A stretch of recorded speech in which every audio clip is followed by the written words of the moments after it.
E aí, queridos irmãos, graça e paz do Senhor Jesus, como que vocês estão? Tudo bem?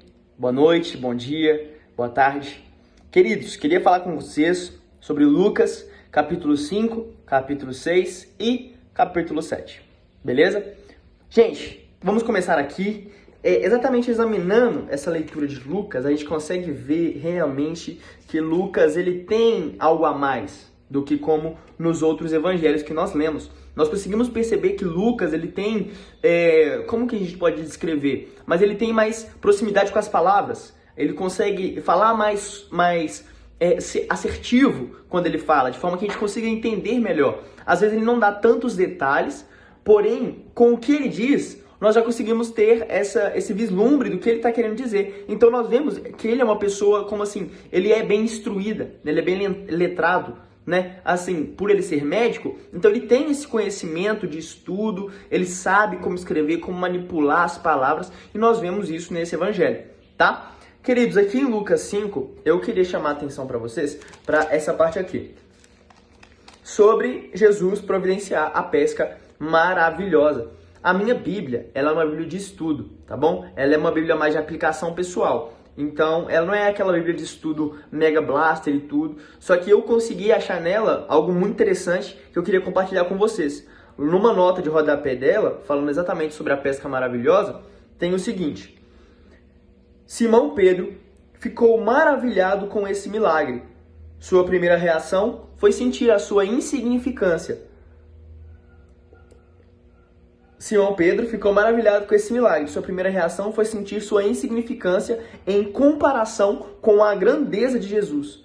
Pedro sabia que Jesus havia curado enfermos e expulsado demônios, mas estava impressionado por Jesus importar-se com a rotina dele e entender as necessidades de um simples pescador.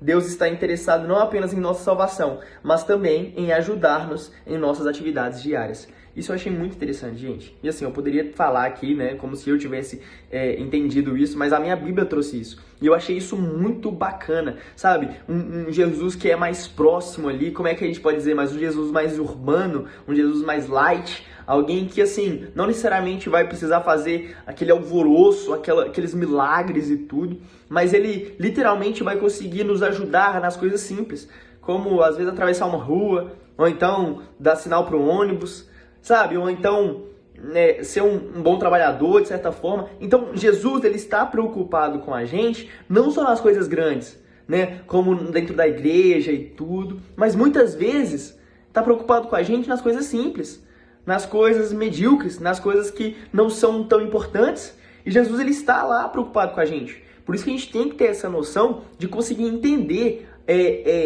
ter esse discernimento do Espírito de quando Jesus está e quando não está. E é entendendo que Ele está a todo momento, independente do tempo, independente do momento, seja um momento importante ou não, seja um momento grande ou não, Jesus está ali com a gente. Até nas nossas atividades mais diárias, fazendo um dever de casa, ou fazendo um trabalho de escola, ou então fazendo alguma coisa para a igreja, as coisas mais bobas, mais simples, Jesus está lá. Logo no capítulo 6, nós vamos ver os fariseus, mais uma vez, confrontando Jesus, né? A gente já viu isso nos outros evangelhos, mas eu queria chamar a atenção para uma outra questão. Lendo um pouco sobre essa questão das espigas, eu entendo que isso não era contra a lei, tá? Isso não era contra a lei. O que eles estavam fazendo não era contra a lei de Deus. Lá em Deuteronômio, onde nós vemos as leis, não tem nada falando sobre isso. De verdade, depois a gente pode fazer um estudo para a gente entender. Mas sabe por que os fariseus eles entraram em oposição contra Jesus e os discípulos naquele momento? Por causa que eles viam que eles estavam fazendo algo errado. Por quê? Não na lei de Deus, mas nas leis deles. Ou seja, muitas vezes nós confundimos isso, por causa que os fariseus eles estavam tentando aplicar a lei de Deus naquele momento, mas na verdade na lei de Deus não falava nada sobre isso. O que falava sobre isso era a lei deles. A lei deles. Então, muitas vezes, meus irmãos, eu quero chamar a atenção para isso. Muitas vezes, quando nós estamos dentro de uma igreja, dentro de uma congregação, nós colocamos muito mais as regras, as leis, as liturgias, as doutrinas por cima da lei de Deus, por cima do reino de Deus, e muitas vezes nós somos afetados por isso. E nós pagamos o preço por causa disso. Por causa que muitas vezes nós criamos dentro de nós essa casca de doutrina, essa casca de congregação, de ser tal denominação e tudo, e esquecemos da lei de Deus. E muitas vezes nós passamos as leis da igreja, né, as leis atuais, da igreja atual, por cima das leis de Deus. E isso é muito, muito, muito difícil, por causa que a gente não pode, queridos. Eu ouvi uma frase esses dias falando que uma ideologia, ela não pode... Não, uma pessoa que representa uma ideologia, ela não pode ser maior que essa ideologia. Ou seja, a igreja, que é uma organização de administração do reino de Deus aqui na Terra, né? Tipo um fundador do reino de Deus aqui na Terra, ela não pode ser maior que o reino de Deus. Ela não pode ser maior do que a ideologia que ela prega. Senão essa ideologia não existe. Essa ideologia é falha. Então, muitas vezes, querido, nós colocamos em nós essa ideia. Muitas vezes nós colocamos essa ideia de que aquilo que a igreja está falando, aquilo que nós temos que absorver, é muito maior do que, muitas vezes, do que Deus diz, do que Jesus diz. Vocês conseguem entender isso?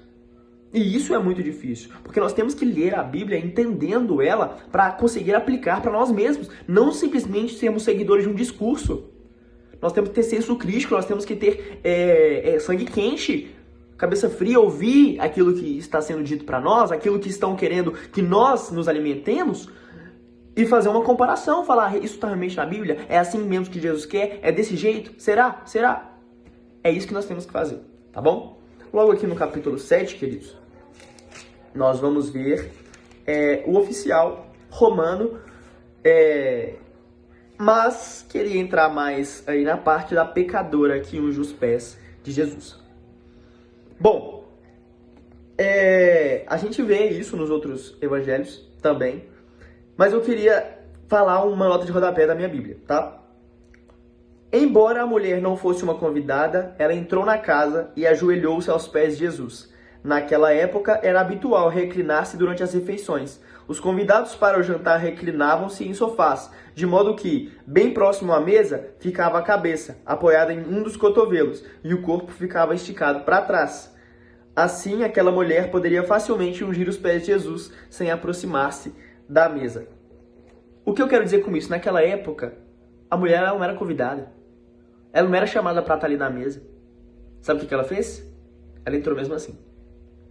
Ela entrou mesmo assim. Por quê? Porque Jesus estava lá. Ou seja, o que ela fez? Ela descumpriu a lei dos homens. Ela descumpriu a lei dos homens. Para viver, para ter esse momento com Jesus. Muitas vezes nós vamos ter que fazer isso. Muitas vezes nós vamos ter que fazer isso. Nós vamos ter que nos abdicar daquilo que é comum. Vamos ter que abdicar daquilo que nos exigem, daquilo que para os outros faz sentido. Vamos ter que abdicar daquilo que até para nós mesmos faz sentido, para aquilo que a sociedade nos impõe. Nós vamos ter que deixar para trás essas coisas e dizer, não, eu vou até Jesus. Não, eu vou até Jesus. E foi isso que essa mulher fez. Foi exatamente isso que essa mulher fez, por causa que a organização política da época, a organização sociológica da época, ela dizia que as mulheres não podem fazer isso.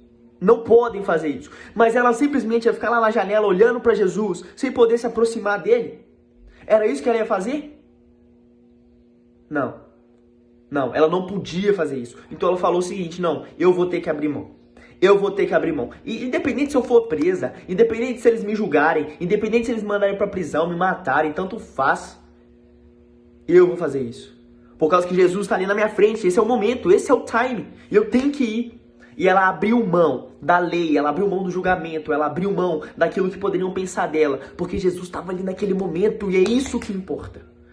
Muitas vezes a gente deixa Jesus passar porque nós temos vergonha, nós nos acostumamos com o comum, nós pensamos, eles vão falar isso de mim, eles vão me julgar, eles vão pensar isso de mim, vão pensar aquilo outro. Tanto faz, meus irmãos, a gente tem que ter esse discernimento de olhar para Jesus e falar, eu não posso deixar você ir embora, eu não posso sair daqui sem que eu consiga te tocar, sem que eu consiga ungir seus pés, sem que eu consiga me aproximar mais de você, porque senão, que cristão nós somos? Que cristão nós somos? Essa mulher ela não foi convidada, ela não estava ali para ouvir Jesus. Sabe, ela não era o vislumbre da época, não era o comum da época. Ela não estava ali porque sim, tá ligado? Na verdade, ela foi um déficit, ela foi um erro naquele momento. Mas ela tinha que errar, ela tinha que acontecer aquilo, ela tinha que fazer aquilo, porque Jesus estava ali na frente dela. E muitas vezes nós deixamos Jesus passar por nós mesmos, passando do nosso lado, passar por nossa frente e deixamos ele ir. Por muito menos. Por muito menos.